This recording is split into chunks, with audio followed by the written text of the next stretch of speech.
Well, we really do have breaking news tonight about one member of the Supreme Court's opinion about Donald Trump's claim that he cannot be prosecuted for any crimes committed while he was president of the United States. This opinion is very bad news for Donald Trump and virtually guarantees that Donald Trump will lose his appeal of trial court judge Tanya Chutkan's ruling that presidents of the United States are not above the law and can indeed be charged with crimes that they committed while in office.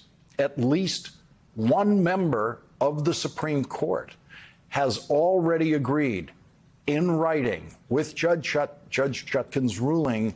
And what makes this an especially crushing setback to Donald Trump's hopes in the Supreme Court is that the member of the court who fully agrees with Judge Chutkan is one of the three justices appointed by Donald Trump. That means there are likely tonight at least 4 votes against Donald Trump on the Supreme Court, with only one more vote needed to crush the Trump appeal. The breaking news of the night is actually 25 years old. In July 1998, Brett Kavanaugh wrote a 38-page article for the Georgetown Law Journal, complete with 167 footnotes. The title of what is now the most important thing Brett Kavanaugh ever wrote before becoming a Supreme Court justice is "The President and the Independent Counsel." Brett Kavanaugh reviewed the history of special prosecutors going back to the administration of President Ulysses S. Grant. On page 3 of the article, Brett Kavanaugh writes, "Congress can answer a question that the Constitution does not explicitly address. Is the President of the United States subject to criminal indictment while he serves in office? Congress should establish that the President can be indicted only after he leaves office voluntarily or is impeached by the House of Representatives and convicted and removed by the Senate." Brett Kavanaugh would not advocate that Congress pass an unconstitutional law, and so that sentence alone indicates that Supreme Court Justice Brett Kavanaugh believes, quote, "the president can be indicted only after he leaves office." Page 16 of Brett Kavanaugh's article removes all doubt about what Supreme Court Justice Brett Kavanaugh actually thinks. Quote, "The framers thus appeared to anticipate that a president who commits serious wrongdoing should be impeached by the House and removed from office by the Senate, and then prosecuted thereafter.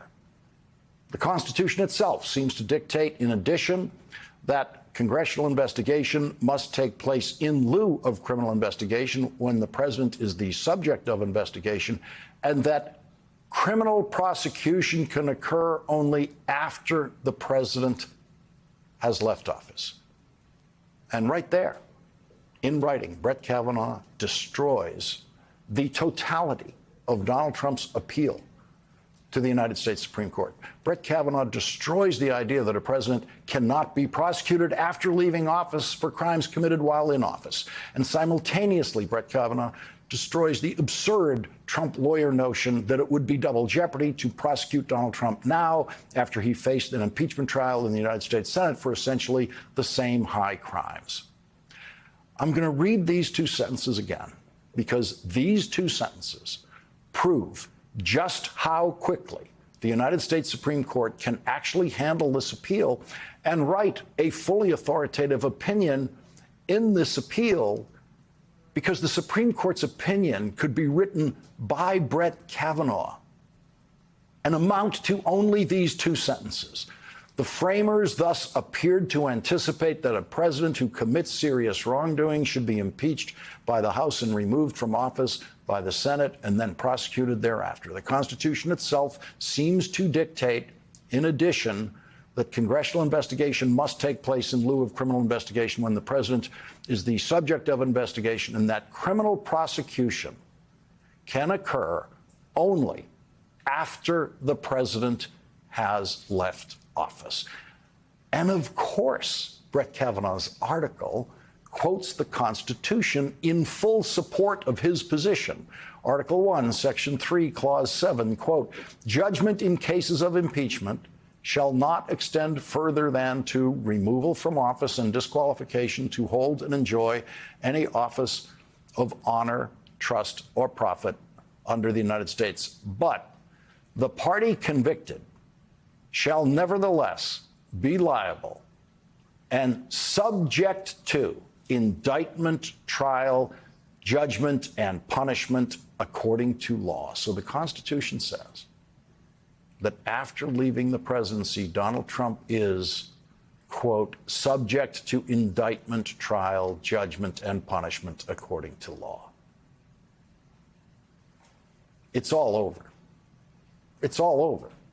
The presidential immunity that Donald Trump's constitutionally illiterate criminal defense lawyers have invented is a fiction that will likely be crushed by the Supreme Court unanimously.